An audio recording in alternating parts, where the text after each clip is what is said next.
hatnék bele, amit szeretnék, és olyan lenne, akkor például tele lenne a Maja fotóival, meg a Kinga fotóival, ami szerintem nagyon jók és színes lenne, és tele lenne a Tálos grafikáival, szóval szerintem nagyon fontos, hogy így színe legyen, mert szerintem akkor többen vennék, ha színes lenne.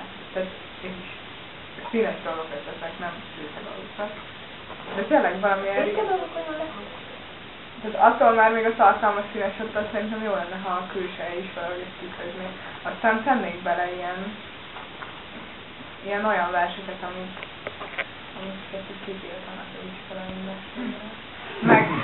Meg én szívesen írnék, meg olvasnék olyan cikket, ami például amik ilyen tabu dolgok, és amikről így nem szabad beszélni, meg nem beszélünk, meg hogy ez nem iskolai téma, meg ilyenek, pedig igazából mindenkit az érdekel, meg mindenki ettől van rosszul, meg ezt foglalkoztatja, meg erről szólnak a mindennapjai, de ugye már iskolát, de nem tudod behozni a témát. De mit? Mondj egy példát.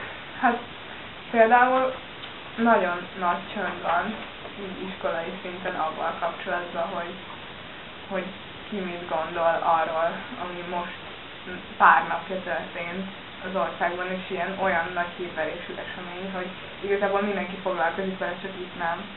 És például szerintem ez egy nagyon aktuális téma. Mert a parlamentben elhangzottakra gondolsz? Hát igen, erre az antiszemitizmus.